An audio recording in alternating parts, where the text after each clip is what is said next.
The night air over Bristol tasted like iron and rain when I stepped out of St. Aldhelm's Royal Infirmary just after 2:30 a.m. My scrubs damp with the kind of sweat only an emergency ward can brew. I tucked my ID badge, still warm from Pulse Quick Triage, into the pocket of my waxed cotton coat and tightened the belt. 12 double shifts in 10 days had carved crescents beneath my eyes. The hospital's security lights caught their shadows as I crossed the staff car park toward my aging Cooper. I told myself, again, that the exhaustion was worth it. Every overtime hour pushed Mark and me closer to wiping out the last of his business loan. Or so I believed.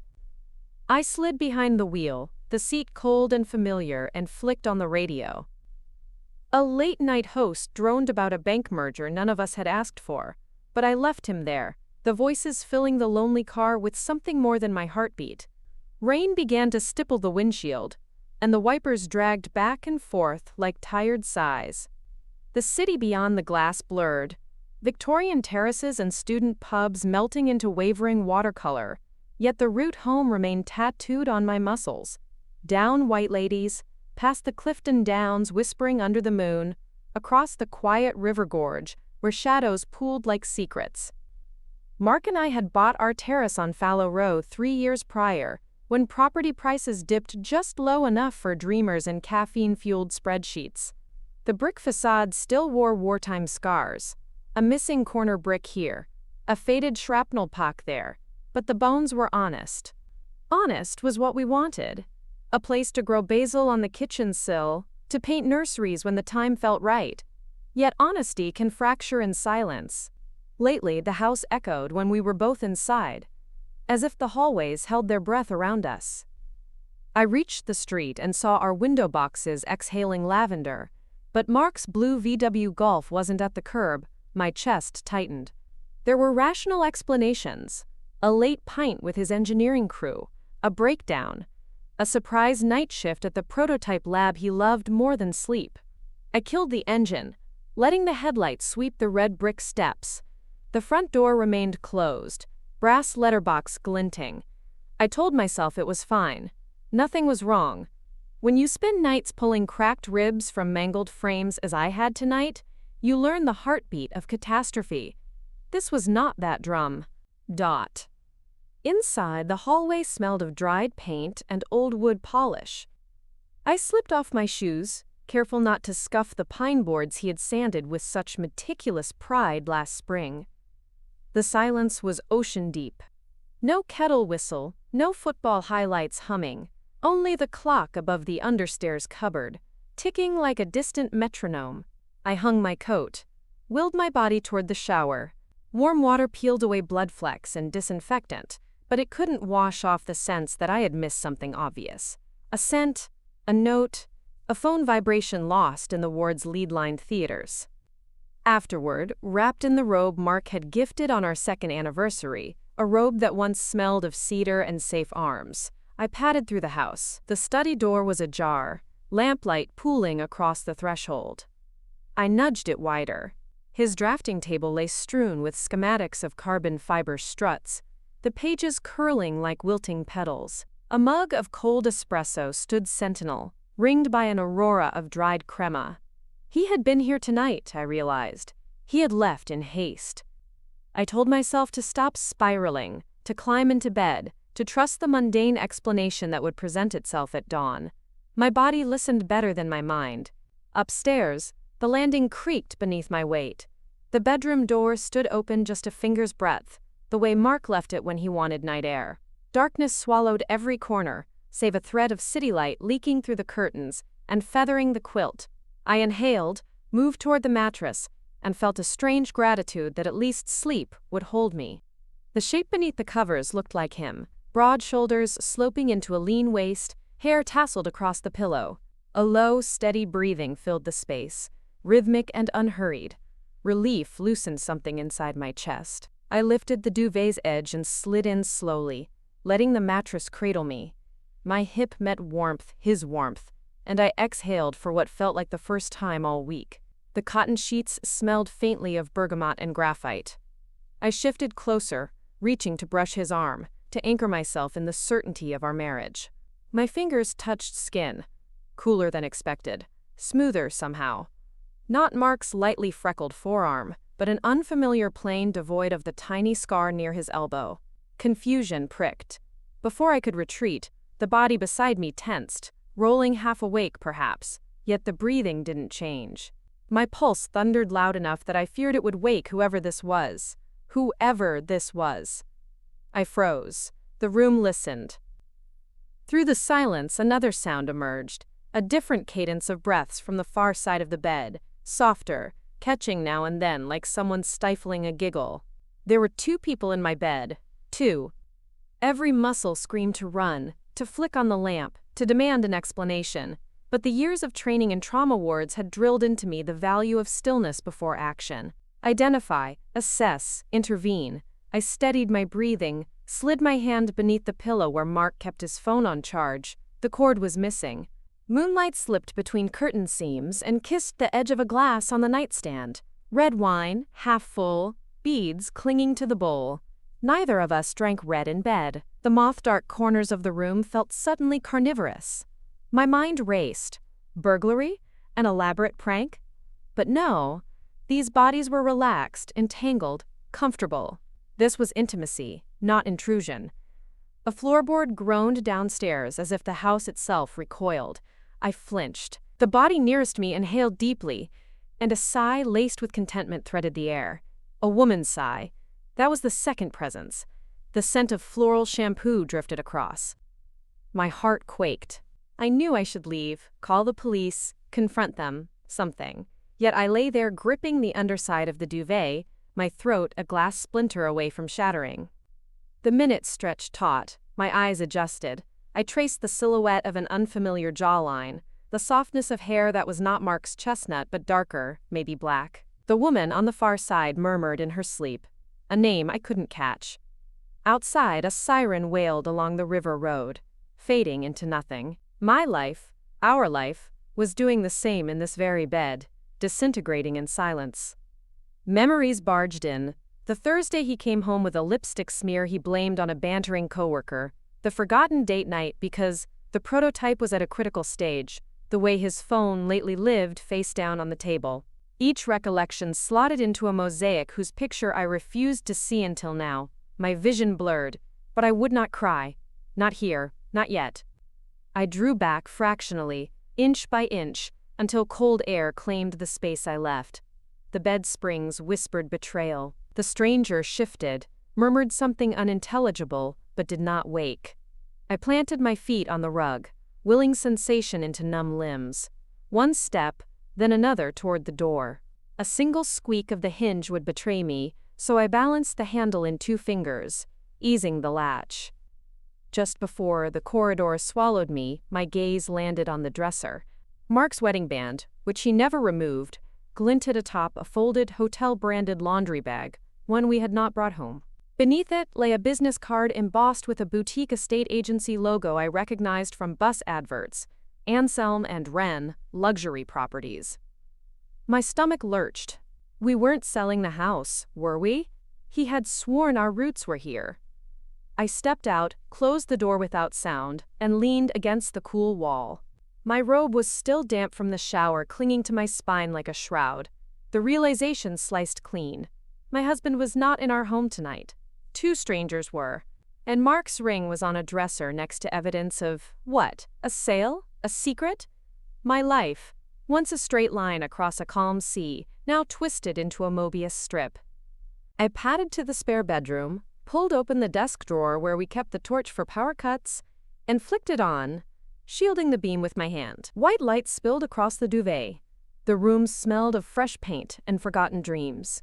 We had planned this space for future children. I sat on the edge of the bed, the mattress exhaling a small, forlorn puff, and listened to the house. The strangers upstairs breathed. The clock downstairs ticked. Outside, the rain gathered courage. Questions stormed my mind. Where was Mark? Who were they? How did they enter? The keys. 2 weeks ago, he had said we needed a new cleaner, showed me an agency pamphlet. I had laughed. Our house hardly needed staff. Had he given someone a key? Or had he invited them? The notion tasted of acid. I turned the torch toward my reflection in the wardrobe mirror. My auburn hair hung in damp coils, hollow eyes ringed in fluorescent halos. I looked like a ghost haunting my own life. Yet beneath the shock coursed a cable of resolve. 12 years in emergency medicine had taught me to move, to act, to salvage, even when the wound seemed fatal. Marriage was, perhaps, another kind of triage. I rose, crossed to the desk, and pulled out my planner, the leather swollen with shift notes and grocery lists. Inside the cover was the spare credit card Mark never bothered to memorize. I had kept it for emergencies. I brushed a thumb over the numbers. Tonight qualified. A muffled thud drifted from the main bedroom, perhaps a foot kicking the quilt. My heart skittered. I stilled the torch. Silence returned, thicker now. I imagined their limbs entwined where Mark's and mine should have been. A tremor shook my ribs, equal parts rage and grief. I considered marching back, ripping the curtains wide, letting moonlight expose the betrayal in raw silver. But what would that solve at 3:15 a.m.? Better to gather evidence, understand the fault lines, brace for the quake. Anger is an ember, bank it, and it can become controlled fire. My phone lay on the nightstand. I tapped its camera, muted the shutter, crept to the threshold, and angled the lens through the barely open door. 1 snap. 2. The glow lit their profiles for an instant. Enough. I retreated, heart ricocheting off my ribs. Proof would matter later. Back in the spare room, I opened the laptop Mark had gifted last Christmas. Top spec, midnight blue. His password still unlocked the shared account. Hydropropel 21, inside joke about rocket-grade caffeine. I navigated to our bank, fingers ice-steady despite the adrenaline. The overtime pay I had funneled toward the loan now sat curiously transferred to a holding account labeled Wren Capital Escrow, Estate Agency Synergy. My blood cooled to mercury. He was selling our life out from under me. A floorboard creaked. My breath snagged. Footsteps descended the hall. Soft, deliberate. I killed the screen. The footsteps passed the spare room door, paused, then moved toward the bathroom. I waited, counting each heartbeat. Water hissed. The toilet flushed. A woman's coughing laugh echoed down the corridor. Not Mark. When footsteps retreated, I cracked the door and watched her silhouette drift back to my bedroom, our bedroom. She moved with the slack confidence of belonging. My throat burned. I slipped into the hall once she had vanished, crossed to the linen cupboard, and retrieved the small fireproof strongbox where we kept passports. The lock clicked open and cold metal met my fingertips. My wedding band, removed for surgeries, and Mark's duplicate set of keys. Both still here. So how? The puzzle pieces refused to settle. Downstairs, the clock chimed a single mournful note for 3:30. I descended, each step a silent benediction for the life I thought I had. In the kitchen, the steel fridge reflected my pallid face. I needed to think, to plan. But the smell of red wine lingered in the air now, a drip of the upstairs world leaking into mine. I crossed to the back door and unbolted it, the night gust brushing my collarbone. Rain had eased into a mist, street lamps glowing like orbs in suspension. The garden Mark cultivated, raised beds of rosemary, thyme, and baby carrots, glistened. I loved him most here, kneeling in soil, coaxing life. That memory stabbed. I stood under the eaves, rain speckling my hair, and weighed my choices. Confrontation? Flight? An emergency carton of mint chocolate ice cream at 4 a.m.? The absurdity almost made me laugh. Instead, I inhaled wet earth, let it anchor me. Clarity flickered. I would not run, I would not explode. I would learn the depth of this betrayal first, then decide if the patient, our marriage, could be saved, or if amputation was mercy. I turned back inside, latched the door, and padded to the living room. The sofa welcomed my weight. My robe chilled where it clung. I ignored it.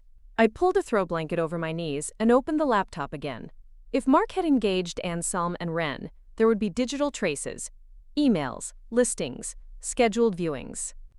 My pulse steadied as the screen illuminated another secret, a draft listing for our home. Photos taken the previous week while I'd been on nights. The description spoke of ample natural light, and untapped loft expansion potential. My loft. A closing note boasted, available for immediate possession. Current owners motivated to sell. Owners, plural. Was I motivated? The word tasted like betrayal. Upstairs, bed springs thrummed, a rhythm unmistakable in its intent. My cheeks flamed. Something raw and ancient rose, but I choked it down. Focus. I saved screenshots, emailed them to a secure address. Digital first aid. Then I heard a voice, a man's baritone. Not Mark's, murmuring endearments muffled by walls. A woman answered, her laugh a silver chime slicing the night. I curled tighter beneath the blanket, nails biting my palms. The sounds grew urgent. The house's timbers seemed to pulse. Every moan ricocheted through me like gravel under skin. I bit my lip until iron flooded my mouth, tears igniting in my eyes. I would not make a sound. Not tonight. When the crescendo finished and quiet returned, I exhaled a shaky breath. The dawning hum of early commuters seeped through double glazing. Bristol was waking while my world hemorrhaged. I closed the laptop, set it gently aside, and stood. Dawn was an hour away. Nurses often call that hour the thin place, the crucible, where survivors and casualties choose their path. I strode to the hall closet, fetched my suitcase, and laid it on the sofa. No, this was premature. Gather information first. In the ward, we don't close up until we've irrigated every fragment. The suitcase remained zipped. I climbed the stairs once more, each tread measured. From the landing, the bedroom door stood wider now, a sliver of lamplight spilling like accusation. Voices drifted, quiet but animated, planning perhaps. I edged closer, heart hammering. The man spoke confidently about paperwork finalized tomorrow, and, quote, she'll sign once she sees the numbers. My knees threatened to buckle. They were negotiating my complicity. I raised my phone to record, thumb hovering. Then I heard it. Mark's voice, faint but unmistakable, in the ensuite bathroom. My brain jolted. He was home. 3 people then? A triangular arrangement? My breath stopped. The doorframe cooled against my temple as the puzzle reshuffled. Mark stepped out, spoke to the others. I glimpsed the side of his face, eyes glittering, smile relaxed in a way I hadn't seen in months. His hand closed over the woman's waist. Something in me cracked. A silent fissure, the birth of a new continent. I felt its edges grind. A floorboard betrayed my weight. Mark's head snapped around. Our eyes locked through the barely open door. His widening, mine burning. The room froze. "Marissa?" he whispered. My voice deserted me. The man beside him turned a handsome stranger in designer briefs. The woman clutched the sheet to her chest, mascara smudged like bruises. 3 sets of eyes fixed on me. My heart told once, hard. I backed away, steps trembling, and the door swung inward as Mark lunged.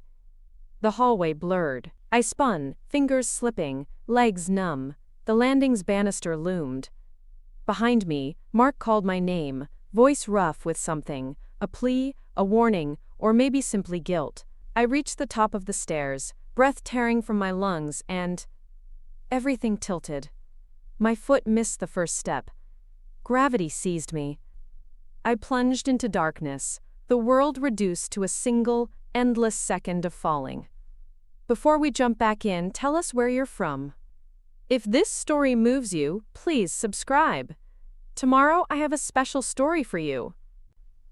Security lights bled sodium orange across the deserted car park, gleaming on puddles that quivered beneath the wind like shallow lungs inhaling the coming storm.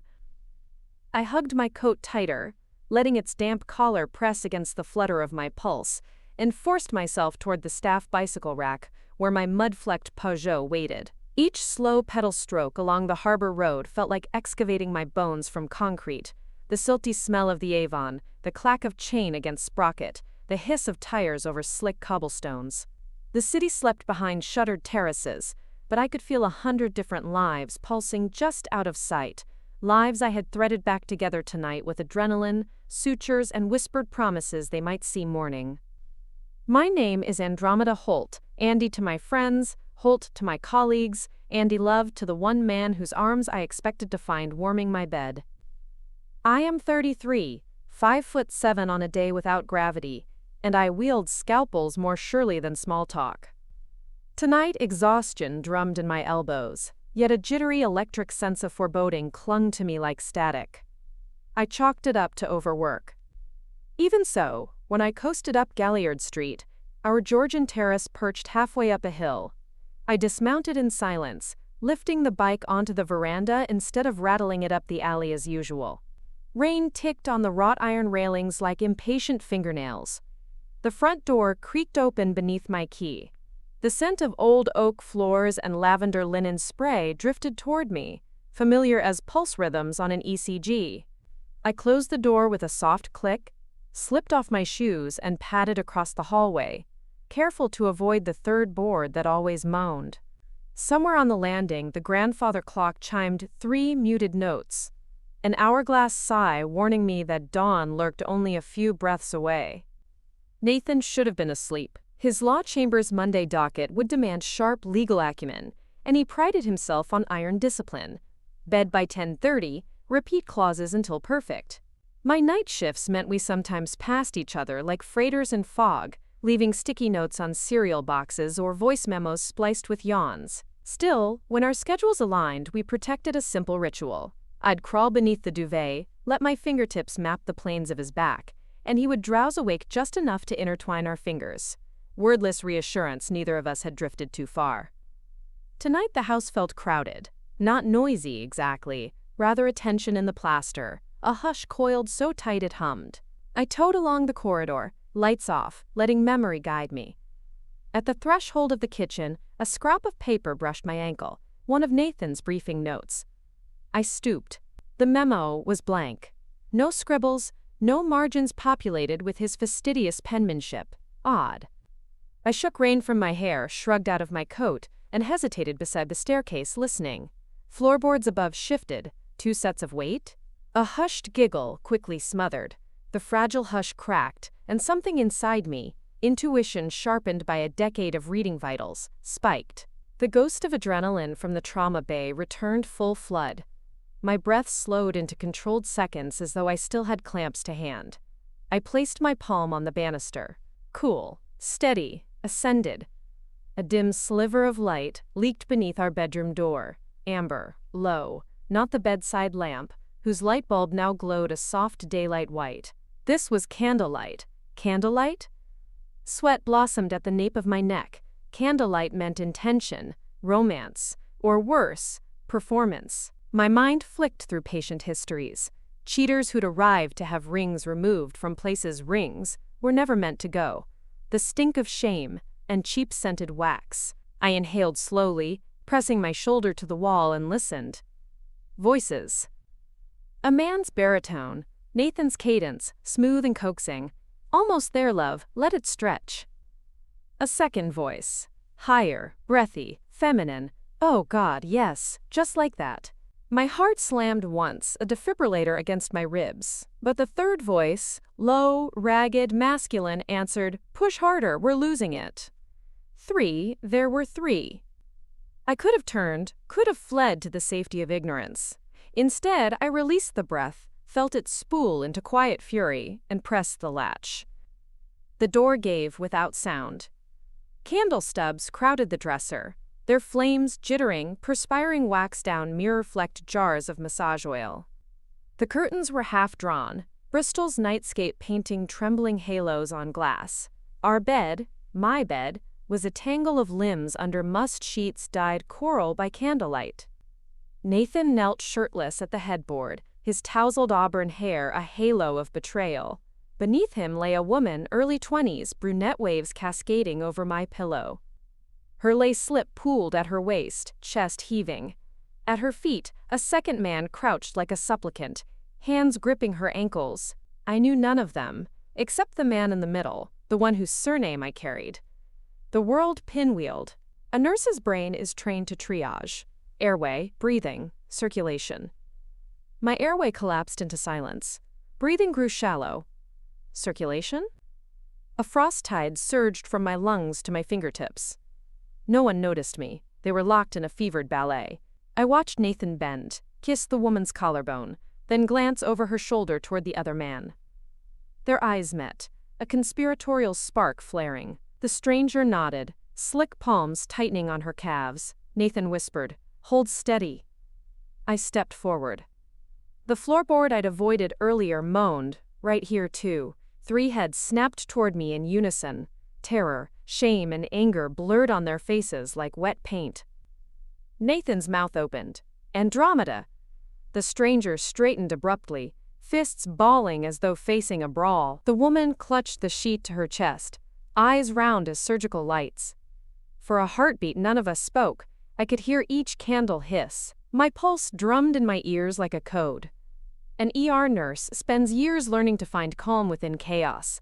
I searched my chest and found, surprisingly, not rage, but clarity. I said, quietly, "You have exactly 3 minutes to be gone before I call an ambulance. Because someone in this room is about to bleed." The words weren't a threat. They were a prognosis. Nathan blinked, confused by my measured tone. "Andy, I can explain." I tilted my head, studying him the way I'd studied a septic wound earlier. "Really? Because I count 4 arteries visible from here that could empty you in under 90 seconds. The stranger, tall, broad eyes, bloodshot from something stronger than lust, stepped between us. "Back off, lady. Nobody's bleeding tonight." I assessed him automatically. Dilated pupils, flushed skin, slight tremor. Cocaine? MDMA?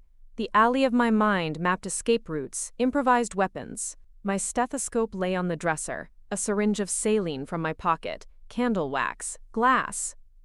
Nathan swung off the bed, grabbing jeans. Everyone calmed down. He reached toward me as though I might melt into his arms on command.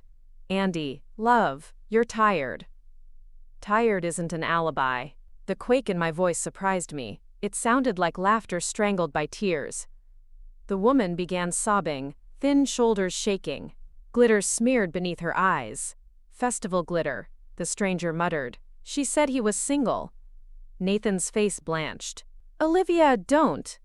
He reached for her. She recoiled. She looked at me. I didn't know. He said he was separated. Separated. The syllables snapped something inside. A memory flashed. Nathan texting for space last month. Weekend conferences extended. The sudden cologne unfamiliar to my sheets. I had believed stress and my own absence were to blame. I had believed him. Breath flooded back like a broken dam. Words rushed with it. "Get out." They stumbled, the stranger pulling on trousers, Olivia scooping clothes from the floor, Nathan caught between collecting trousers and futile gestures of apology. Each movement seemed slowed, as though my command throttled time. I watched them pass me, a funeral procession of trust, down the hall, down the stairs. The front door banged, silence yawned wide. Candle wicks flickered as though applauding the carnage. I sank onto the edge of the mattress. The sheets were still warm, damp. The lavender linen spray now reeked of sweat and citrus lubricant. I clenched my fists until nails bit palms. Red crescents bloomed. Shock receded, replaced by a roaring void of questions. How long? Why? What now? A sound cut through, the soft buzz of Nathan's mobile. He'd left it on the bedside table, screen glowing with a message preview. Trayer payment received. Same time next week? A bank icon preceded the text. Payment? My chest tightened. I unlocked the screen. Nathan's passcode as familiar as his vows once were. Threads of transactions popped up, discrete transfers to a limited company called Perpetual Elysium Events. And a folder of messages, bookings, preferences, disclaimers to maintain, quote, client confidentiality. He had paid them. This was not an affair born of passion. It was a transaction, a curated scene. Heat blasted up my throat. My marriage lay on this bed in broken glass, and he had funded the shatter. I slipped the phone into my scrub's pocket. Evidence. Then came the siren wail of my own conscience. Walk away or fight. The hospital had taught me to stabilize before surgery. I needed oxygen, fresh, cold, unforgiving air. Downstairs, rain churned in the gutters. I grabbed my coat, keys, and a half-empty bottle of iodine I'd pocketed absent-mindedly earlier. My hands shook, but my steps felt carved from purpose. I mounted my bicycle and hurtled into the storm-washed night, wheels slicing puddles, scattering city lights into constellations of rage. Somewhere above the harbor, gulls screeched complaint at being woken. The sky was splitting open in pale veins of dawn. I rode without compass, letting instinct steer along serpentine lanes until I found myself outside an all-night laundrette glowing turquoise on Picton Street. I locked the bike, stepped inside, and sat between humming machines, the scent of detergent spooling memories of childhood summer sheets. I opened Nathan's phone again. The company's address flashed, a townhouse near Clifton Suspension Bridge. Beside it, appointment notes, discretion paramount. Bring yourself, we supply the rest. If Nathan had built this betrayal brick by careful brick, I would pull the wall down, stone by stone, until daylight poured through. Machine drums rattled like distant thunder. I unfolded a spare napkin from my pocket and began to draft a plan in iodine brown ink. Contacts to trace, bank managers to approach, a lawyer friend at Stokes Croft who owed me a favor. I wrote until the bottle ran dry. Behind me, the door chimed. Footsteps paused. I looked up. Nathan stood in the threshold, rain plastering his hair, eyes raw. He stared at the napkin in my hand, then at the aisle of machines spinning like clockwork. "Andromeda," he whispered, voice shredded. "Please, come home." I folded the napkin slowly, slid it into my pocket, and rose. The fluorescent lights stuttered, throwing his shadow in fractured frames across the linoleum. "No," I said. Outside, dawn's first light ignited the street in gold-edged defiance. Nathan's shoulders sagged, as though gravity had made a special exception just for him. "Then at least talk to me." I stepped forward, every nerve screaming toward or away from him. I couldn't tell which. "You forfeited the right to my listening." He flinched, opening his mouth, closing it. A police cruiser rolled past, tires hissing over wet asphalt, blue strobes dancing across the laundrette windows. Nathan's gaze followed it, pupils contracting. I realized then he was afraid, not of me, but of consequences. His careful, curated world hung by a fraying thread he now saw in my pocket. I pivoted toward the exit, pushing past him. As I crossed the threshold, I murmured, "3 minutes are up, Nathan." Behind me, washing machines drummed like distant war drums, steady, unstoppable, counting down to reckoning. I mounted my bike again, rain easing into a mist that clung like prophecy. With every turn of the pedals, the laundrette shrank, and a new horizon of choices stretched vast before me. But 2 streets on, a sudden skid of tires sliced through dawn. A black sedan lurched from a side alley, clipping the curb, fishtailing toward me. Headlights flared, brilliant, blinding. I swerved hard. Metal screamed as bumper met bike frame, hurling me against slick cobbles. Pain detonated in my shoulder. The sedan's engine revved, but the driver didn't flee. Instead, the passenger window slid down. A familiar baritone. "Nathan?" "No." The stranger from my bedroom leaned out, eyes glassy, mouth twisted in something between apology and menace. "We need the phone back," he said. A door slammed. Footsteps approached. My vision blurred. Blood hot on my temple. I tried to push up, but the world tilted. A boot heel planted beside my head. Everything narrowed to a single thought. I will not let them silence me. I dug fingers into the wet grit, searching for leverage, for anything. A cold edge of steel pressed against my cheek. "Hand it over," the stranger hissed. Rain pattered. Sirens wailed somewhere too far away. I closed my fist around the napkin instead. In the reflection of the blade, dawn flared brighter, and the edge of something far more lethal than their knife glinted in my eyes. Resolve. The stranger's lips parted, and the world went white. Concrete. The word thudded in my mind as the front tire kissed another pothole and sent a jolt through my aching wrists. Rain misted across the harbor, soft steeping the world in a silver hush. My headlamp sketched trembling blades of light over cobbles slick as oil. Each revolution of the pedals hauled me closer to the flat on Wyndham Crescent, closer to whatever version of normal still existed beyond the ward's sterile roar. This was always the hardest stretch, the brittle kilometer between duty and domesticity, where the body fought to accept that vigil was over, that it could unclench. I could almost taste the lemon balm tea waiting on the kitchen counter, almost feel the cotton of our duvet pilling beneath my fingertips. I imagined Owen's steady breath, imagined the low hum of his phone abandoned on the nightstand, imagined the life we'd built clicking back into place the moment I crossed the threshold. The fantasy steadied me even as guilt pricked like pins. 12-hour nights swallow conversation whole, and I'd given him so few words lately. A gull keened above the estuary. I glanced up, saw nothing, and steadied the handlebars.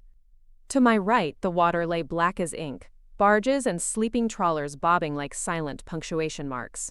Beyond them, the skeletal lights of the suspension bridge glimmered, an amber crown above dark trees. Home was another 2 turns up the slope, through the grid of Georgian terraces whose windows flickered with late-night sitcoms and looming dreams. My thighs burned as I climbed the hill. I counted heartbeats, 1 and 2, 1 and 2, the same rhythm I used to pace chest compressions in recess. A drizzle-cold wind slithered down my collar. By the time the wrought iron gate of number 41 came into view, I was breathing in uneven pulls, each exhale fogging the damp air. The house loomed, all honey-toned bath stone, softened by generations of moss. Only one upstairs window glowed, a small square of ochre behind the bedroom curtains. Owen always left it on when he knew I would be late, a lighthouse in miniature. Warmth loosened a knot beneath my ribs. I propped the bike against the garden wall, locked it, and jogged to the porch. My keys clinked, but the cylinder surrendered quietly. Inside smelled of rosemary, laundry soap, and the faint ozone whisper of our dehumidifier. I eased the door shut. Habit moved me, shoes off, coat on the hallway peg, satchel beneath the console table where Owen stacked the day's post. My phone buzzed, A&E group chat, trauma incoming 420, ETA 35. I silenced it. Night was mine now. Floorboards sighed as I crept past the sitting room. A single lamp cast a buttery pool over the corduroy sofa and the book I'd abandoned the previous morning, Invisible Women. Its spine lay cracked like a warning to finish what I begin. I promised the room I would. Kitchen next, I filled the kettle but paused. Steam would hiss, kettle would clack, and every decibel felt like blasphemy against the hush upstairs. I set the jug back, unresolved, and turned instead toward the stairwell. The banister felt cool, almost damp beneath my palm. Up 13 steps. At the landing, I paused to let my vision settle. The bedroom door stood ajar, a ribbon of gold slicing the carpet. Voices murmured inside. I froze. Not television. Words blurred by linen and distance, intimately low. One voice, male, slept in a velvety register I knew by heartbeat, Owen. The other, a delicate lilt I couldn't place. Sentence ends rippling like silk. A fault line cracked open at the base of my skull. I listened. The voices folded over each other. First laughter, then a hush, then a sound so soft I questioned my own ears. A gasp. Feathered. Quickly swallowed. My hand whitened around the banister. Every medic's instinct spoke. Assess, observe, approach cautiously. I pressed forward. The door swung wider at the softest push, hinges mercifully greased. Candlelight painted shifting constellations across the ceiling.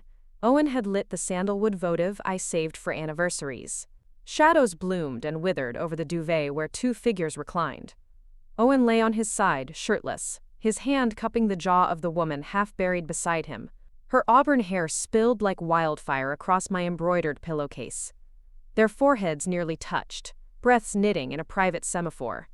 I did not scream. I did not drop my satchel.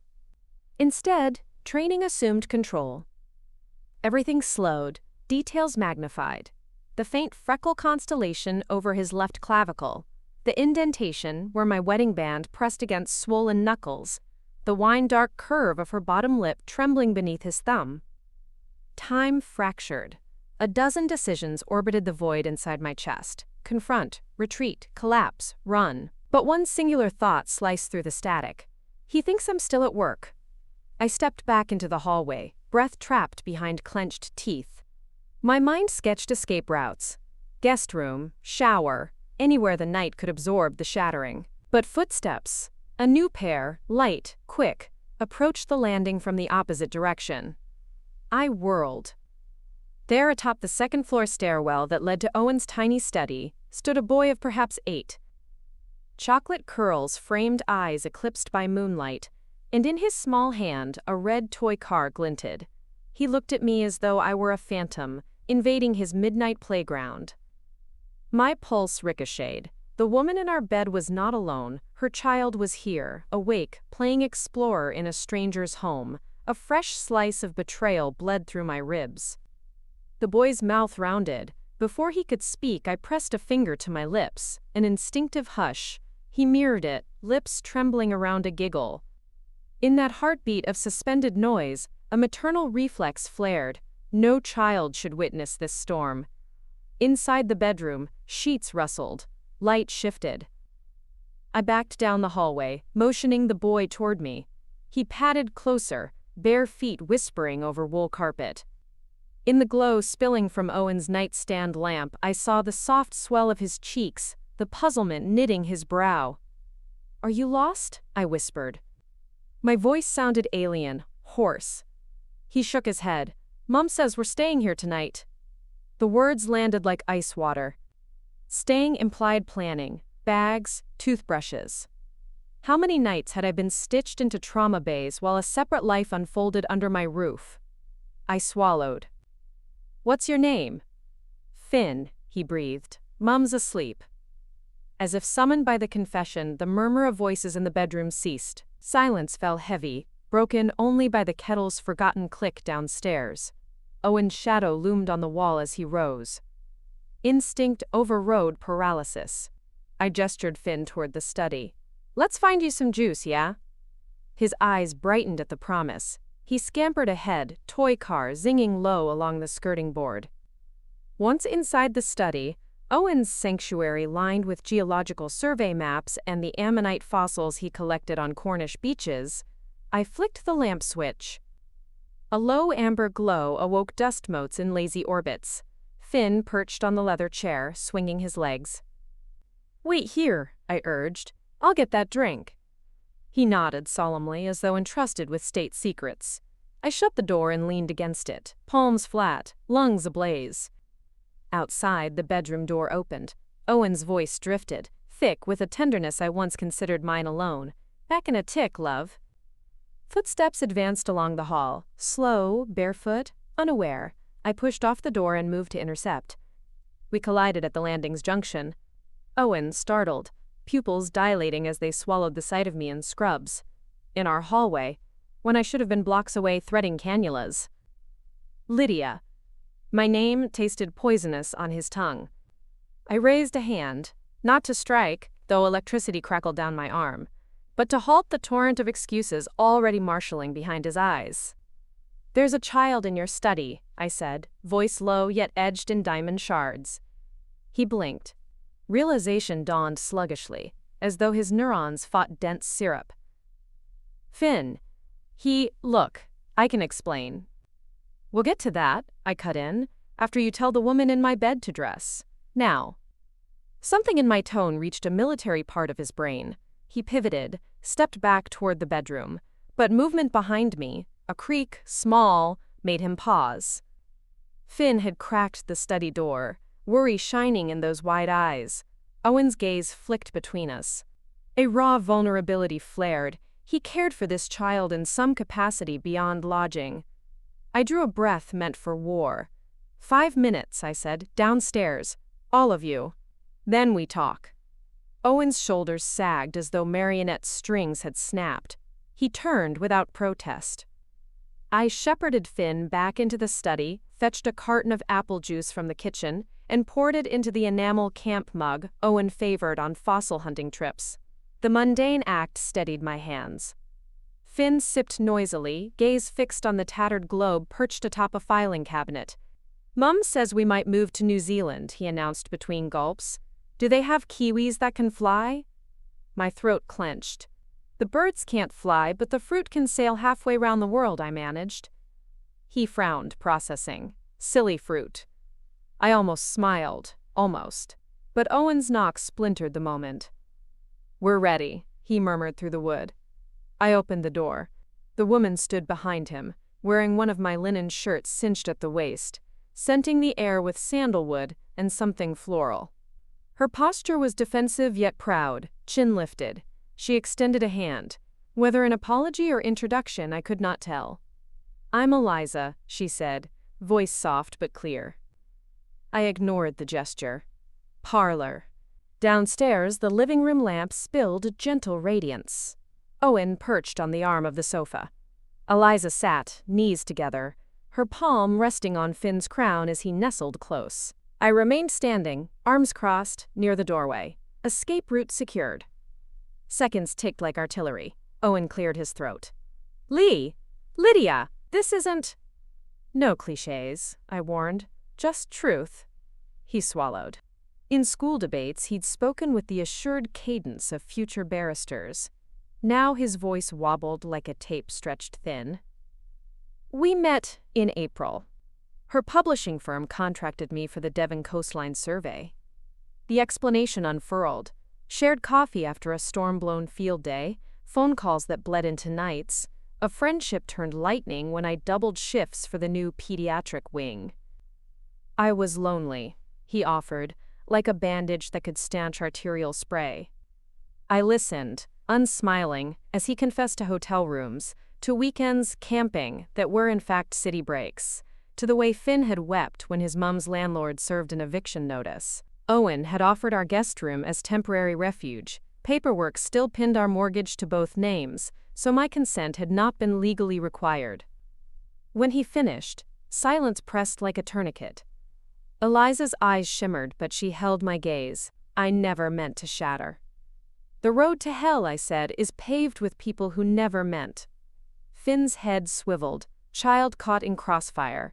I crouched to his level. Do you like dinosaurs? I asked. His face brightened, confusion sidestepped by wonder. T-Rex the best.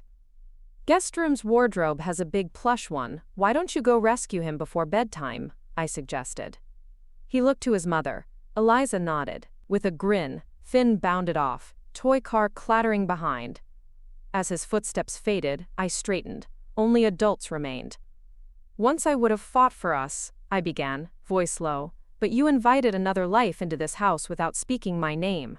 That erases the foundation we poured brick by brick. Owen's jaw trembled. I made a catastrophic mistake. I love you, Lyd. I inhaled raggedly. Love doesn't hide children in spare rooms. Eliza flinched, arms wrapping her torso. Please don't blame him alone. The choice was mutual. I pivoted toward her. Candlelight edged her features, the tired hollows beneath cheekbones, the ink smudge of sleeplessness, mirrors of my own exhaustion. She was not a villain carved in stereo anger, but a woman housing weather of her own. You needed shelter, I acknowledged, but this was not yours to take. Tears welled. I know. Silence stretched. Rain drummed harder against bay windows. Owen stood, took a tentative step. Let's discuss options, therapy, arrangements. We owe you transparency now. I shook my head. First, boundaries. Tonight, I sleep in the guest room with a lock. Tomorrow, we draft a plan for who stays, who goes. Until then, no one enters my space. He nodded, relief and sorrow wrestling in his eyes. Of course. Eliza rose, voice barely a whisper. Thank you. I headed for the stairs, legs suddenly leaden. Halfway up, Finn's delighted squeal echoed victory over the wardrobe T-Rex. I closed the guest room door behind me, clicked the lock, and sagged against cool plaster. For the first time since boarding school, I felt fundamentally displaced, as though my name had been erased from the deed of my own life. The hospital's fluorescent purgatory beckoned. At least there my purpose sharpened. I stripped the duvet from the bed, craving the sterile neutrality of cotton against skin. Before sliding beneath, I checked my phone. 6 missed calls from Director Patel about tomorrow's rota swap. 1 voicemail from Mum reminding me to water the lavender on her balcony. I killed the notifications. The house settled around me, pipes sighing, floorboards whispering stories of new occupants. I listened through darkness until sleep, brittle and fractured, finally claimed me. Morning light poured in, thin and apologetic. For a moment I lay still, measuring the weight of the previous hours. Memories slammed back. Candlelight, whispers, Finn's wide eyes. A hum vibrated beyond the door. Voices hushed, kettle finally in use. I dressed, steeled spine, and stepped into the corridor. The scent of cinnamon toast floated up. Downstairs, Owen stood at the hob flipping French toast, his peace-offering breakfast. Eliza occupied the corner stool, laptop open, fingers flying. Finn spun circles around the dining table, roaring like his plush T-Rex. Conversation died upon my entrance. I cleared my throat. Hospital called. They need me to cover another shift. I'll be gone until midnight. Owen's brows knitted. After last night, maybe take time? I save lives, Owen. That is my time. He swallowed. Eliza closed her laptop. We'll stay at a hotel tonight, give you space. Finn's roar faltered. Hotel pool, he cried, delight overshadowing tension. I nodded. We'll revisit arrangements tomorrow. I accepted a thermal mug of coffee from the rack, stuffing charger and spare scrubs into my satchel. At the door, I hesitated. Finn watched me with a grin that could melt glaciers. See you later, Finn, I offered. Bye, Dr. Lydia, he chirped. Owen must have told him. Warmth pricked inside the wreckage. I stepped into drizzling daylight. The shift blurred, traumas, lacerations, a barista with third-degree steam burns. I sutured flesh while my own heart seamed itself in crooked stitches. During a 5-minute break, I retreated to the rooftop terrace outside staff lounge. Wind slapped scrubs against calves. Gulls wheeled overhead. My phone buzzed. Unknown number. Against judgment, I answered. Dr. Rennick? A woman's voice asked. Clipped, professional. Yes. This is Detective Sergeant Isla Havers, Avon and Somerset Police. We're investigating a break-in reported by an Owen Shepherd at your residence. Are you safe to speak? I gripped the railing. A break-in? I'm at the hospital. She exhaled. He claims when he returned from taking his son and partner to a hotel this evening, he found the house ransacked and you missing. Front window smashed from inside. There's blood. The city's skyline veered. He took, wait, son, not his. Ma'am, we just need to confirm your safety. Can we send a unit? I'm safe, I whispered, mind spinning. Blood? Missing? But I'd never left since clock-in. Is there anyone who might wish you harm? Images flashed, angry relatives of patients lost, drunk men barred from A&E, but none knew my address. Unless Eliza's landlord? Someone tied to her past. A ripple of dread slid coldly down my spine. We need to talk in person, I said. I finish at 1 o'clock. We'll be waiting. I hung up, pulse a drum tight beneath skin. Somewhere between hotel check-in and Owen's return, violence had breached the sanctuary already crumbling, and my name was tangled in the story. I stared at the bruise-colored clouds rolling off the channel, felt the weight of decisions ahead. The terrace seemed to tilt, future sliding toward a precipice. Below, ambulance sirens wailed, a familiar chorus. I squared shoulders and headed for the stairwell, every step heavier with questions whose answers might rewrite the ruins of last night. The house wasn't the only thing broken, and someone out there wanted the pieces scattered. I would find them. I had to. The night was far from over.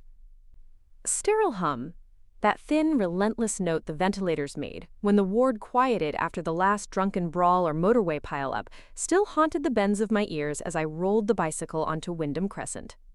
Street lamps here were fewer, their glow diffused by curtains of drizzle that turned every haloed bulb into a smudged moon. Rows of Georgian terraces hunched together like old seafarers sharing a rumor. Chimney pots bristled against the sky's ink-black swell, and the cobbles whispered beneath my tires with each hesitant push.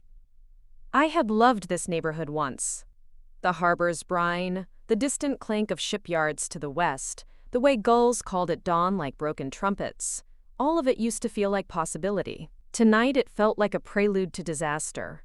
A hush in the orchestra pit before a wrong note shattered everything.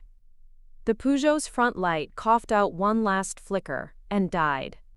I coasted the final meters in darkness, breathing the scent of wet brick and stale ale drifting from the Anchor Pub's cellar vents. When the squeal of my rear brake finally echoed off, no 38 sandstone facade, I dismounted, legs jelly, palms numb. The flat that Theo and I rented occupied the top 2 floors of a narrow end-of-terrace house converted into 3 snug units. We paid too much for slanted ceilings and a view of the derelict tobacco warehouse, but the proximity to both our workplaces had trumped rational budgeting. Now, fumbling the bike lock with shaking fingers, I wondered whether that convenience had hidden cracks forming all along. 30 seconds in the rain convinced me my coat was as useless as lace. Water trickled down my spine, chilling already exhausted muscles. I cursed softly, dragged the bicycle under the lean-to shelter, and shouldered my battered rucksack. My keys jangled like sleigh bells, far too loud, in the hush. The main entrance, an oak door with peeling moss-green paint, creaked when I eased it open. The communal hallway smelled of damp carpet and someone's curry takeaway. Across the tiled floor, Mrs. Grayson's tabby watched me from the first-floor landing, tail twitching, eyes reflective coins. "Quiet night, Smudge?" I whispered. The cat blinked, unconcerned. My trainers left tiny puddles with every step up the stairs. Each riser shuddered underfoot, broadcasting my arrival. I hesitated outside the second-floor landing, listening for movement above. Usually, Theo would have left the living room lamp burning, a soft, honeyed glow spilling down the staircase like a welcome mat.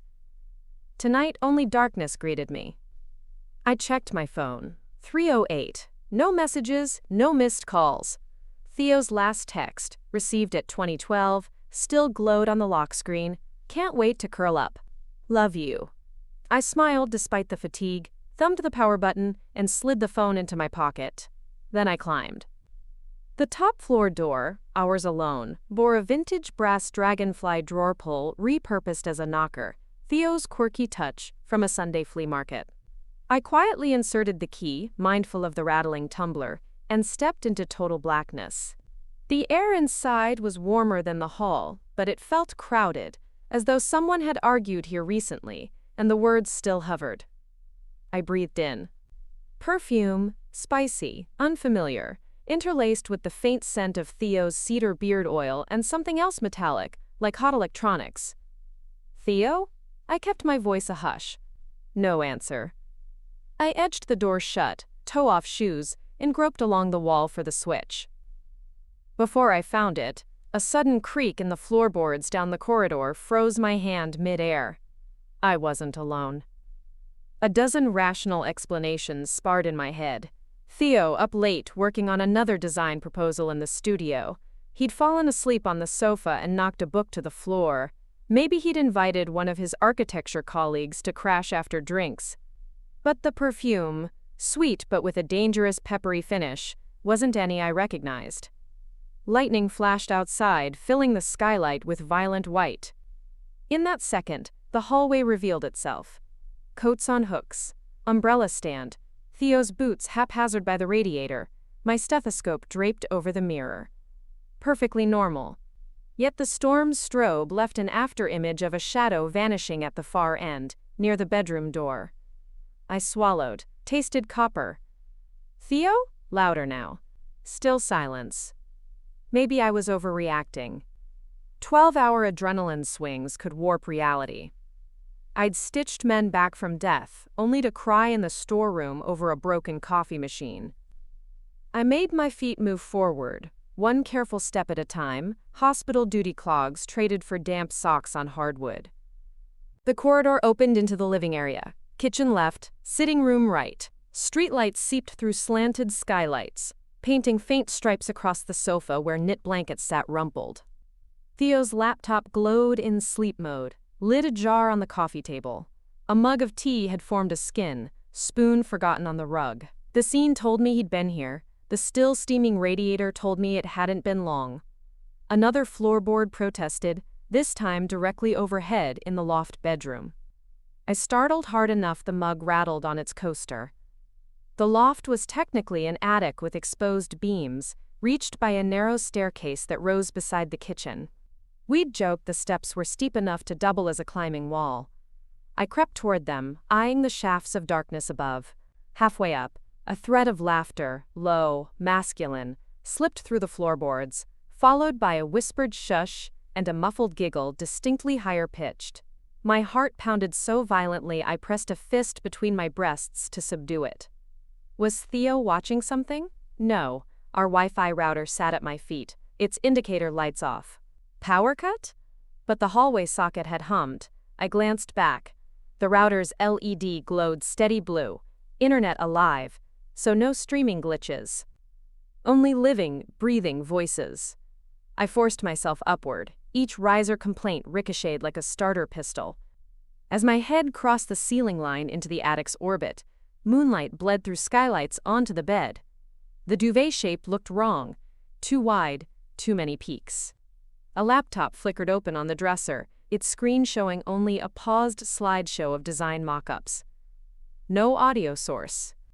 Another giggle, softer, came from beyond the bed, hidden by the mound of duvet. I paused on the top step, eyes adjusting. I saw Theo's phone face down on the bedside table, vibrating once as a text arrived. My message from hours earlier finally delivered. Leaving work, love you soon. Across its black case, a smear of crimson lipstick shone under the skylight glow. Theo never wore lipstick, crimson or otherwise. A new chill raced the length of my spine. Instinct screamed, leave. But something deeper, pride, stubbornness, rooted me. I took the last step. The floorboards eased beneath my weight, no louder than a sigh. The perfumed air here was thicker, headier. I could taste its sweetness on my tongue. Cardamom, vanilla, something feral. Theo's side of the bed closest the door bulged with two shapes under the duvet, moving ever so slightly, breath sinking like lapping waves. I stood frozen, bare toes curling on cold wood, every memory of vows spoken in a rain-slick registry office replaying like a cruel film reel. Another hushed laugh, then words I couldn't catch. The second voice answered, a man rich with amusement. The third voice, a woman, whispered something back, and all three giggled. 3. My pulse battered my eardrums. I knew I should turn on the light, demand an explanation, be anything but a silent ghost. Instead, my exhausted brain lurched toward denial. Perhaps Theo's brother Ben, freshly broken up, crashing here with a date? Illogical. Ben lived in Manchester. Besides, why would they be in our bed? I edged forward. The wooden beam overhead almost brushed my hair. I reached the bedside table, fingers trembling barely an inch from the lamp switch. But the glow of my phone pulsed in my pocket. 3:15. At the same moment, Theo's phone vibrated again. A preview banner flashed. Can't meet. Rain's snarled traffic. Sorry, mate. The sender's name, Arjun. Arjun? Not one of Theo's colleagues. Unknown to me. The mound shifted. Laughter subsided into languid sighs. My throat constricted until air fought to enter. I was a trained trauma nurse. My reflex to assess, to act, but here I could only stare. Something metallic clinked on the bedside table. Rings, maybe. Then a woman's hand slid into view, pale and slender, nails painted crimson to match the lipstick. She reached for a glass of water, drank, and set it back. A drop fell, splashed. Her arm withdrew beneath the duvet, followed by her soft murmur, "Your turn." A different hand emerged, rough, masculine, took the glass, sipped, replaced it. Then both hands vanished, and the mound moved, the duvet drawing tight, as though three bodies pressed closer. I caught a single name amid murmurings. Theo. White noise filled my ears. The room spun sideways. My fingers closed around the lamp switch but lacked strength to twist. Tears stung. Rage or grief, I wasn't sure. I stepped back, floorboards squealed, silence crashed. The mound froze. A single whisper pierced the dark. Not Theo's voice, but gravel deep. "Did you hear that?" The duvet shifted. I glimpsed a silhouette sitting up. Broad shoulders, shaved head glinting faintly. Definitely not Theo. The silhouette turned, scanning the room. I ducked behind the wardrobe's oak bulk, pressing my back against cold wood, breath held, heart a thunder drum.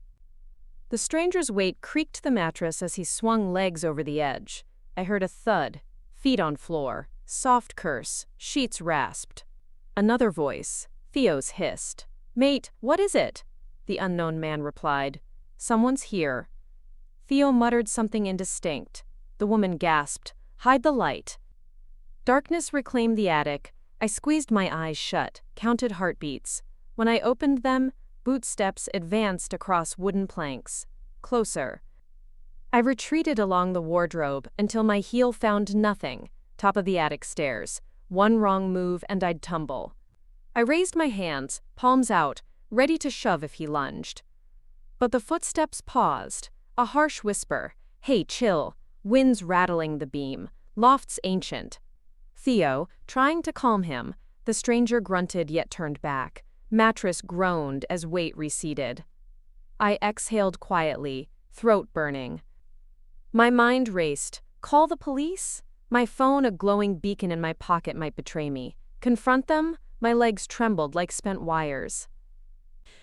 I tried to imagine what daylight would reveal. Headlines about violent trespass or a divorce hearing scribbled across cheap tabloids. None of those futures appealed. I wanted answers, not carnage. Finally, I made a choice born of fury and fatigue. I would confront Theo, but on my own terms. I would retreat, gather evidence, protect myself first. Trauma nursing had taught me. Secure the airway, stop the bleed, then confront the shock. I eased back down the top step, weight on the outer edges to mute creaks. Down one, down two, the attic vanished behind floorboards. On the third step, my damp socks slipped. I grabbed the banister but gravity yanked. Wood bit my palm, a short cry burst from me. Silence shattered upstairs. A man's shout, quick and sharp. "Who's there?" Footsteps thundered toward the stairs. I skipped the remaining steps, landing heavy in the kitchen, ankles screaming. I limped into the living room, searching for keys, phone already in hand. Behind me, the stair treads groaned, faster. I reached the front door, fingers sliding on the knob, but the chain was on. Theo always latched it at night. I fumbled, undid the clasp as footsteps hit the hall behind me. I flung the door open, cold air rushed in, and so did a hand, seizing my upper arm with bruising force. I spun, eyes meeting a stranger's, ice blue, wide with surprise that morphed into something darker. He yanked me inside, slamming the door with his free hand. The chain clanged uselessly against the wood. "Who are you?" he demanded, voice low, accent northern. "Who the hell are you?" I shot back, heart rattling. Theo's voice boomed from atop the stairs. "Let go of her!" The stranger froze. He hadn't recognized me. His grip loosened. I pulled free, staggering back. Theo barreled down, shirt half-buttoned, face pale. Behind him, the woman crouched in the stairwell shadows, crimson lips parted in horror. Theo reached the bottom step, sweat shining on his brow. "Clara!" I lifted a trembling hand, stopping him. "Don't!" My voice cracked, yet steel threaded through. "Not one word!" A thunderous knock rattled the door behind me. All heads snapped toward it. Another knock, louder, followed by a deep voice through the wood. "Police! Open up!" My stomach dropped. "Police! Here?" Theo's mouth fell open. The stranger swore, backing away. The woman whimpered. I stared at Theo, saw a flicker of something like terror in his eyes. "Clara," he whispered, "whatever happens, don't say anything." Another booming knock. "Open the door immediately or we'll breach." I turned toward the sound, fingers on the knob, mind spinning faster than the storm outside. Lightning slashed across the skylight, white hot. illuminating the room as though exposing every secret at once. The door shook under a final blow. And then, with a splintering crack, the lock gave way.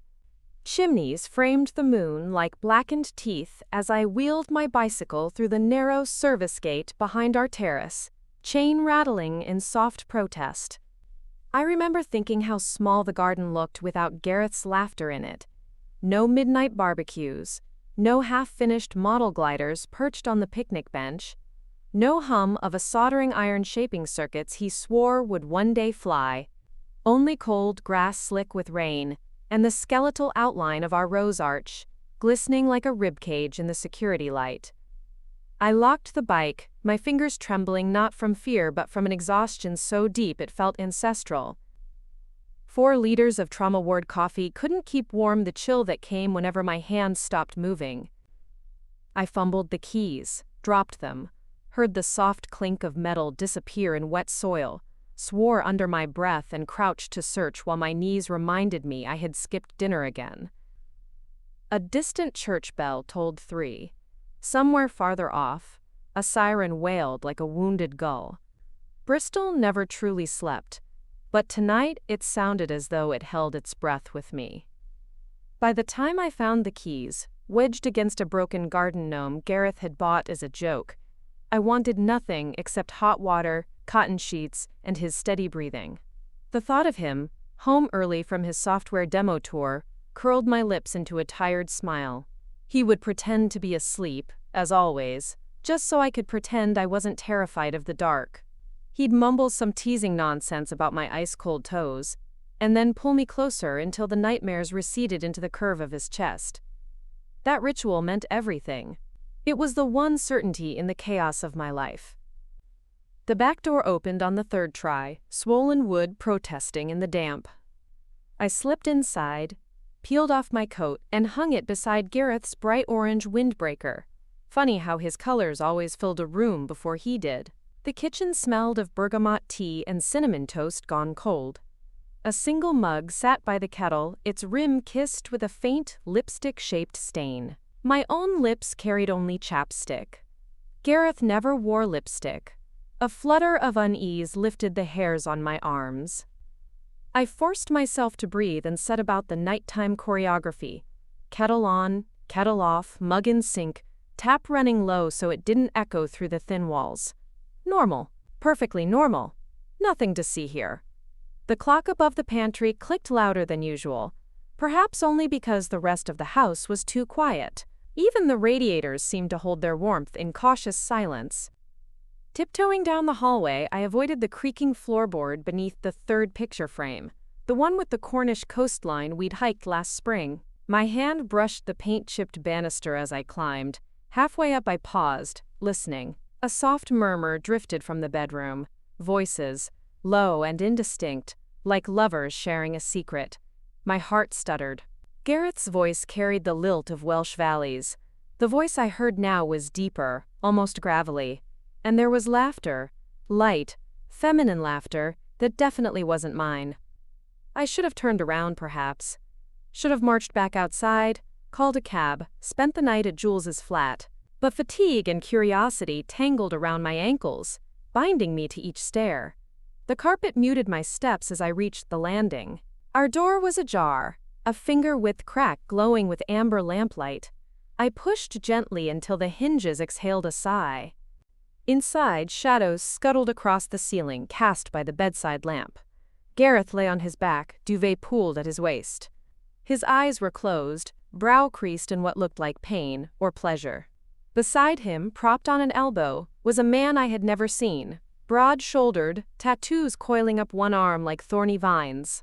On Gareth's other side knelt a woman whose hair fell in silver sheets down her spine, almost glowing in the lamplight.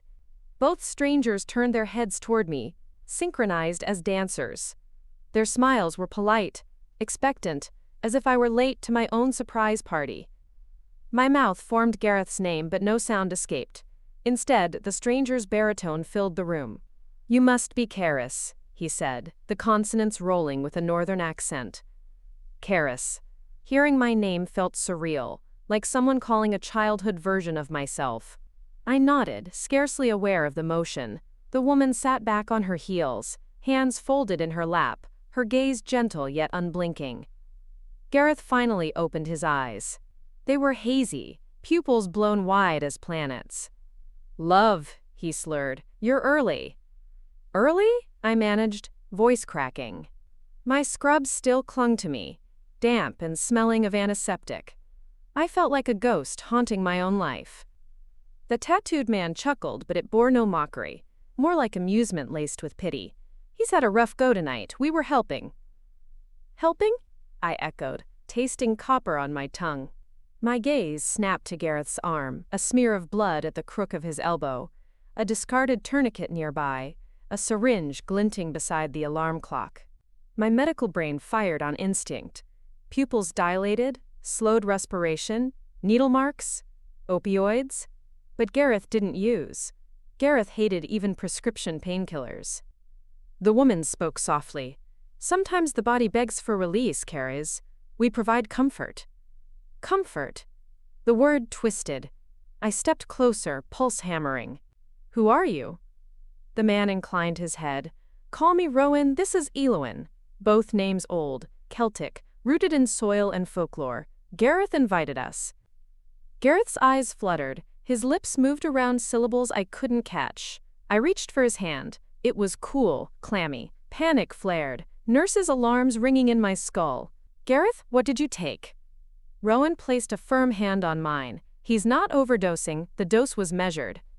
"You drugged my husband," I hissed.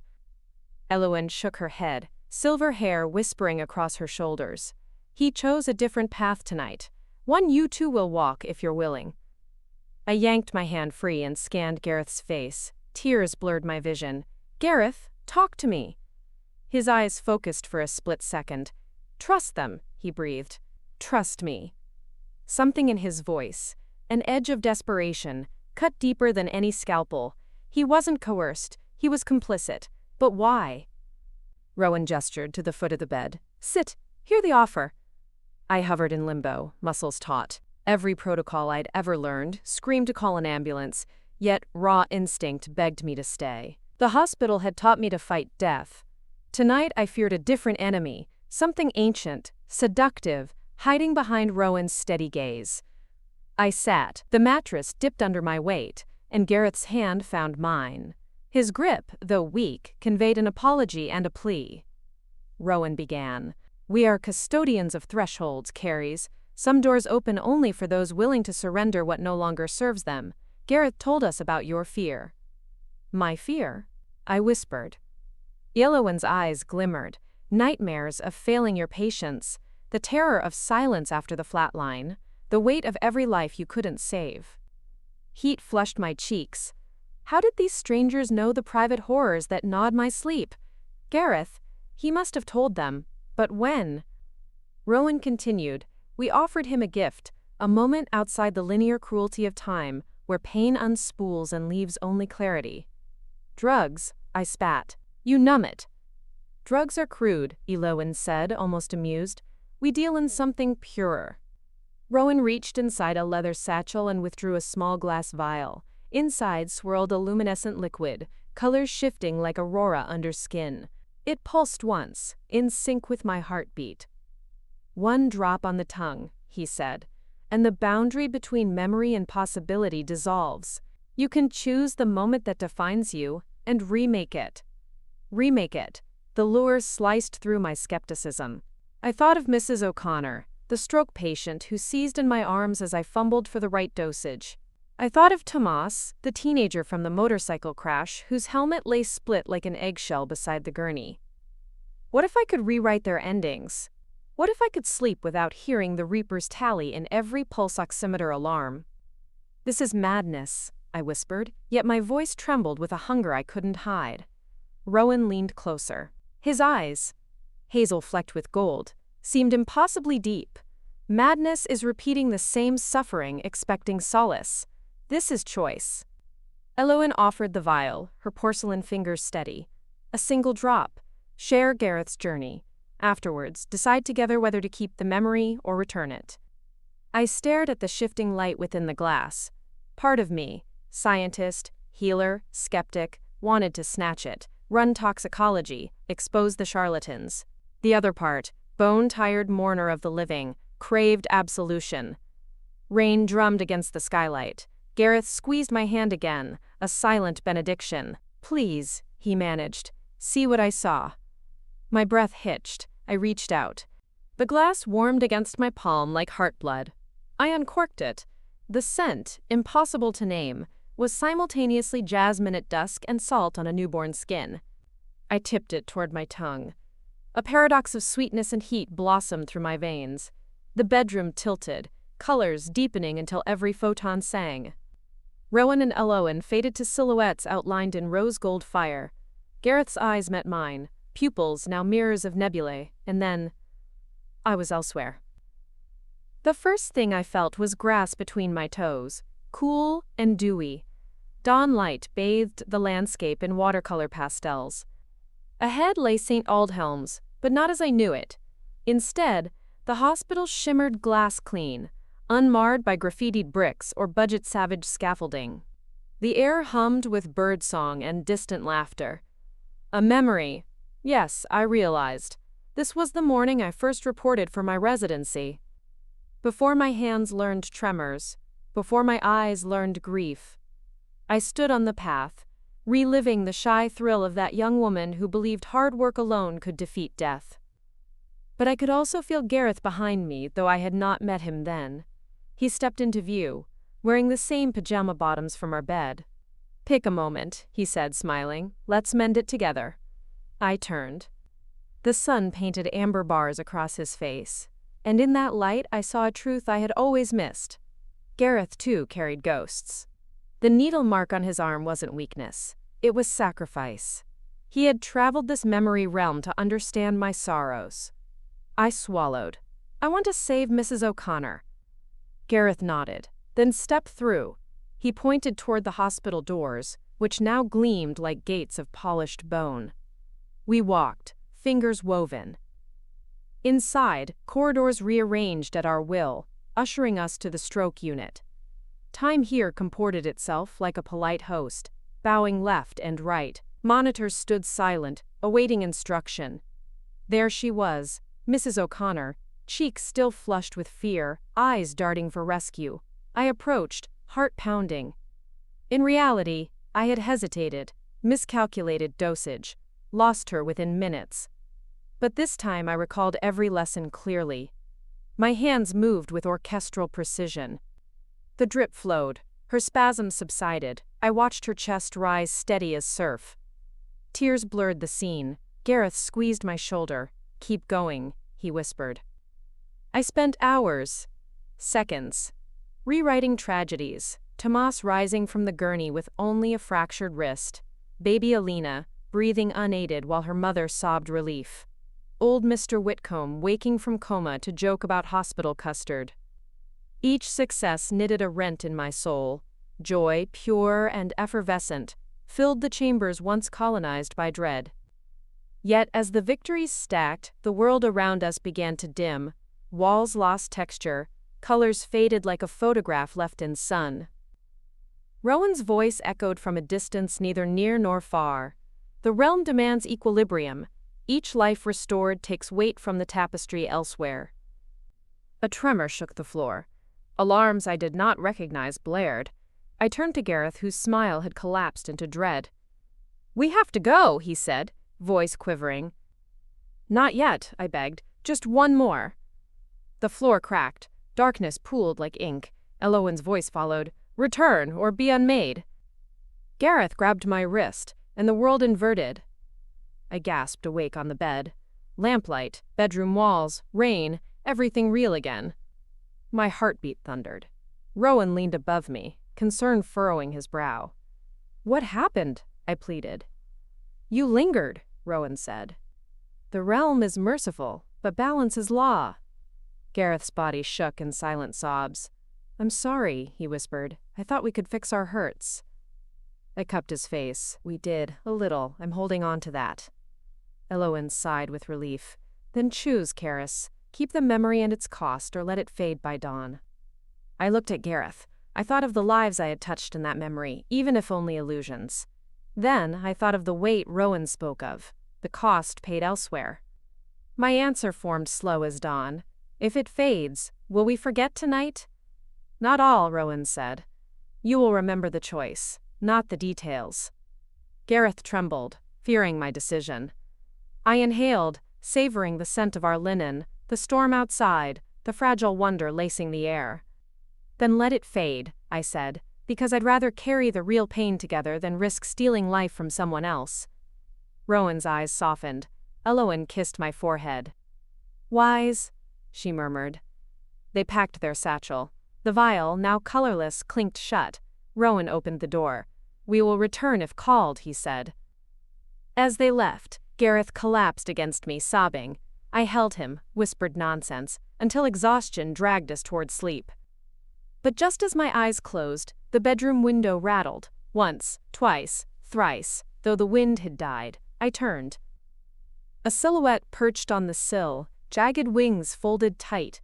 Its eyes glowed that same aurora light. A whisper not quite human slid into my mind. Equilibrium must be paid. The light bulb exploded, plunging us into darkness. This story took us a long time. If you like it, subscribe. Now, back to the story. Glass tinkled across the hardwood. Gareth lurched upright, wild with terror. What was that? He gasped. I scrambled for my phone, sweeping shards aside. The screen flickered to life, displaying a message on a blank background. Tomorrow 3:17. A debt comes due. Then it winked off. We need light, I said, voice shaking. I felt for the torch in my bedside drawer. Dead batteries. Gareth found a candle, thumbed a match, flames sputtering like a dying star. The glow revealed scratching on the inside of the window glass. Symbols, archaic, etched deep. My stomach churned. I recognized one glyph from medical Latin. It meant blood. Another looked strikingly like the staff of Asclepius twisted into a noose. Gareth whispered. Rowan said balance. I pressed fingertips to the grooves. They were warm, pulsing. When I pulled back, red smeared my skin, though the cuts did not bleed. The symbols themselves seeped crimson. A sudden pounding shook the front door downstairs. 3 deliberate knocks. Gareth and I froze. Another knock, heavier, then silence. Karis, a voice called, muffled but unmistakably Rowan's. Do not open, not until dawn. Gareth clutched my arm. Why? Rowan's answer came like granite. Because the realm has sent its collector, and you are already marked. Gareth hissed a breath. Marked for what? For the life you saved in place of another, Rowan said. It demands substitution. I pictured Mrs. O'Connor's smile in that memory realm, the others waking, breathing. My throat tightened. Who pays? I asked. The candle guttered. Rowan's voice became a whisper through wood, a life tied to yours. The closer the bond, the more pleasing the balance. I staggered, realization crashing over me. Gareth. We can't let it take him, I said, voice steel thin. Footsteps retreated from the door, a scuffle, then Elowen's voice drifted upward. There may be another way, but dawn is short. A low growl, almost canine, rumbled somewhere inside the walls. The symbols on the glass flared brighter, illuminating the entire room in pulsing ruby. I grabbed Gareth's hand. Attic, I whispered. He nodded, too stunned to speak. We bolted for the loft ladder, just as the front door downstairs splintered with a shriek of wood and metal. Something entered, heavy, wet, dragging chains across tile. Each clang vibrated the pipes, rattling nails in the beams. Halfway up the ladder, Gareth froze, eyes widening. A black talon shot from below, slicing his calf. He yelped, slipped. I seized his arms, heaved with all the adrenaline a trauma ward could ever grant, and hauled him onto the attic boards. A shadow surged beneath us, a thing of jointed limbs and teeth like broken glass. Its eyes mirrored the vial's glow. It hissed my name, long and sibilant, C.A. Aris. I kicked the ladder away. It crashed, severing the creature's ascent, temporarily. Gareth scrambled back, clutching his bleeding leg. Attic darkness swallowed us. I groped for anything: old boxes, Christmas lights, Gareth's forgotten gliders. My fingers found balsa wood and tape. Gareth wheezed. "What now?" In the dim spill of crimson from below, a plan kindled. "We give it substitution," I said. His eyes widened. "Who?" "Not who," I answered, hope flaring. "What?" I lifted one of Gareth's largest remote gliders, wingspan near a meter. "We trick balance with symbolism." The creature slammed against the ceiling hatch, boards cracking. Splinters rained. I tore pages from an old anatomy atlas, wrapping them around the glider's fuselage. Names of body parts, runes of flesh and function. Gareth, quick despite injury, wired a battery pack to LEDs salvaged from fairy lights. We scribbled the sigils from the window onto the wings in blood from his calf. Below, the creature snarled, scenting us, its talons scraped inside the hatch. I whispered, "If the realm trades symbols, we give it a body made of words." Gareth understood. He taped a pulse oximeter sensor, kept from my nursing bag for study, onto the nose cone. The red diode winked like a beating heart. The hatch burst open, a spindly claw breached, groping. I hurled the glider. It soared downward, LEDs strobing, oximeter beeping. The creature shrieked, seized the decoy with rapture, and plummeted through the hole we had carved in reality. For a heartbeat, silence. Then the attic trembled. Light, pure and white, flooded up the hatch, blinding. Gareth pulled me close. We watched the glow steal every shadow, every memory of night. When sight returned, the hatch was whole, ladder upright, house silent. Gareth's leg was unscathed. No blood, no tear in fabric. The sigils on the window downstairs had vanished. The storm outside had passed. I exhaled a breath I didn't know I'd held. Gareth's arms found my waist, and together we sank onto the dusty floor, shaking. But before relief could settle, my phone vibrated in my pocket. Screen awake. A new message blinked. Dawn is only a pause. Debt recalculates. The glow faded, leaving only those words.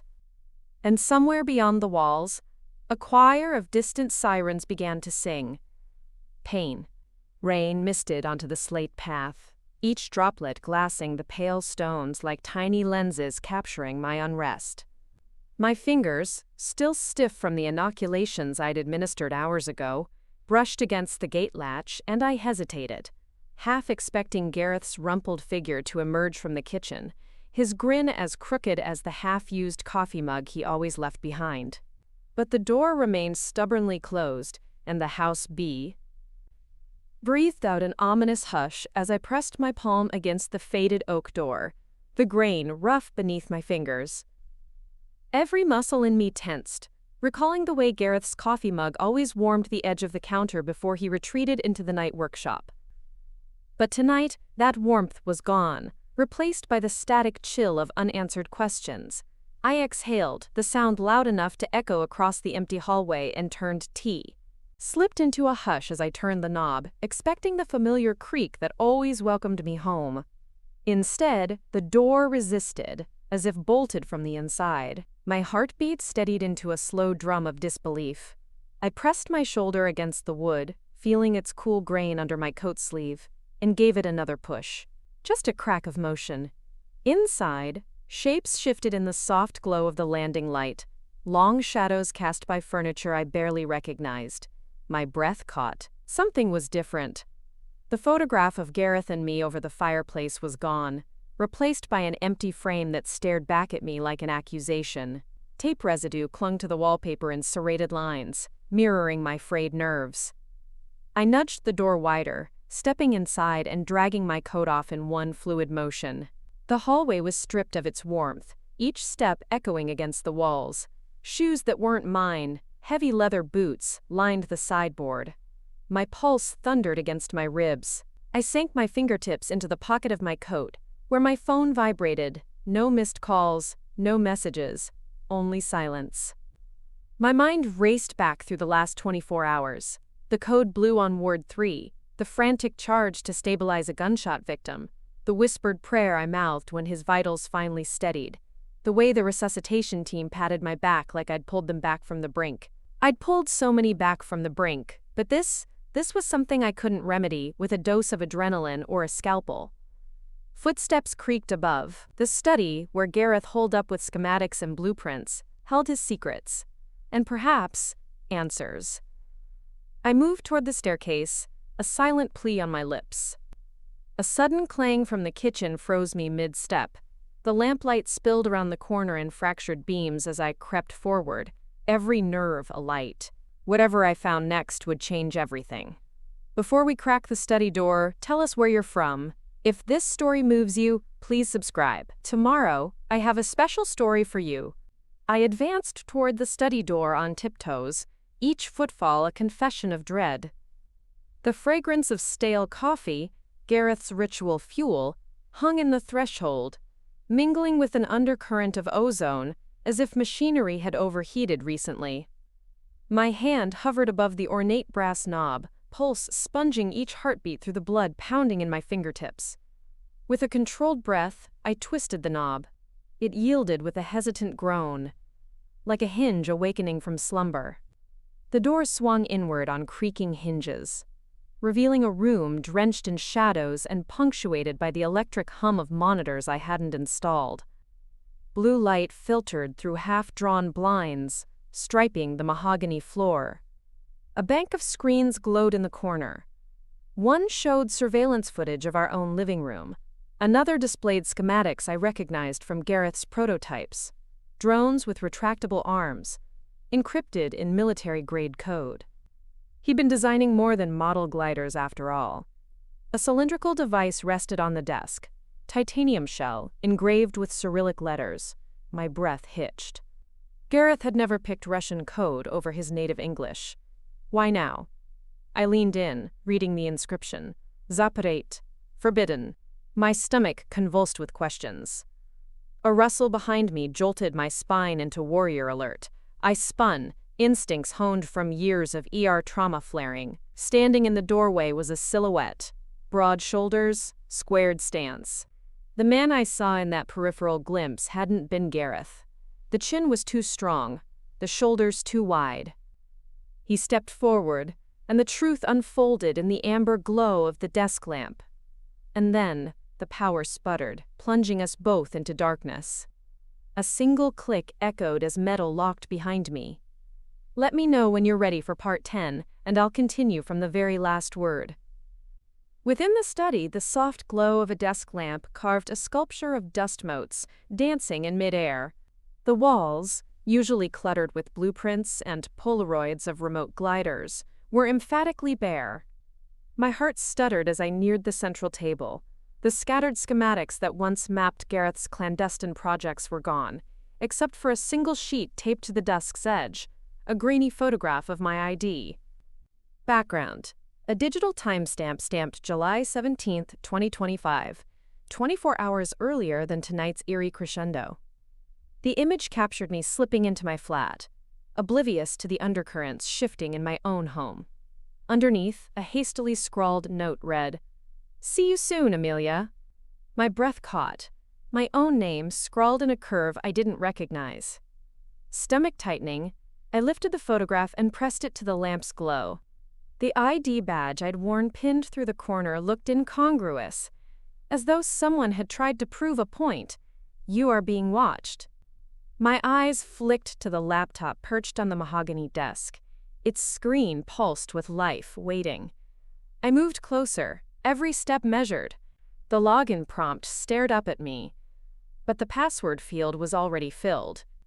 A string of asterisks masked something I couldn't yet decipher, but muscle memory clenched, and I typed my name, Amelia Ravenscroft, followed by the number I'd chosen months ago. The chime was soft, but final. The desktop background dissolved into a map of coordinates leading to an RAF airfield I'd only known through Gareth's hushed conversations. A video folder sat in the corner, confession.mp4. The file size stretched toward gigabytes, promising hours of content. My pulse jolted. I hovered over the trackpad. Gareth's voice flooded the speakers in quiet static. If you're hearing this, Amelia, Things have gone unforeseen. I never wanted you in danger, but you're already too deep. I need you to know what I've uncovered, before it unravels us both. My fingers stilled. Unforeseen, unraveled. Words that tumbled into my mind like shards of ice. A sudden creak behind me slammed me back against the desk. The door clicked shut. Whoever it was stood just beyond the thin wood, their breath ragged. And as the video hovered on the screen, ready to play, I realized that watching might be the only way forward, or the quickest path to my own undoing. Whatever I do next depends on the truth in Gareth's confession, and on the person standing behind that door. Folded against my chest, heart hammering like a trapped bird. The desk lamp's glow trembled as I lowered my hand, revealing footprints in dust leading toward the back door. My pulse surged, every muscle coiling beneath my skin. This was Karen's apartment, my sanctuary. Yet here she stood, but she wasn't alone. I followed the prints sounded by the flicker of lamp shadows, the musty scent of old paper trailing me down a narrow hall. My hand brushed the cooling handle of the back door. I steadied my breath, the weight of that photograph burning into my palm. Turning the handle, I stepped into a room I'd never meant to find, a makeshift lab lined with serried glass jars and humming devices. At the center stood Gareth, or someone wearing his face. My legs quaked as I realized the man beside him, Detective Rossi, his badge glinting under a lab light. "Amelia," Gareth intoned from somewhere between guilt and relief, "you have the right to know the truth." My breath seized. The imposter's eyes glowed of artificial light, skin unnaturally taut. Background monitors flickered. My hospital records, schematics from Gareth's workshop, files labeled Subject, Project Chimera. Detective Rossi's trench coat flapped like a specter as he stepped forward. It wasn't safe. Whoever you're slipping into bed to save doesn't exist anymore. Words tumbled in my throat. Save, exist, save whom? The synthetic contours of Gareth's face hardened as he advanced, every step a guillotine's promise. I glanced down at the photograph in my hand, my face superimposed on a file stamped processed. Motivation and relief warred inside me. This was no domestic betrayal, it was a professional ambush. Rossi's voice cut through the hum. "Open the lid, Amelia, see where it started." My trembling fingers released the photograph, letting it drift toward the floor. My gaze lifted to a glass jar at the back. Inside floated a humanoid form, blanketed in mist, fingers curled into a question. The artificial Gareth watched me, his lips curving into a calculating smile. "Welcome home, Dr. Whitman."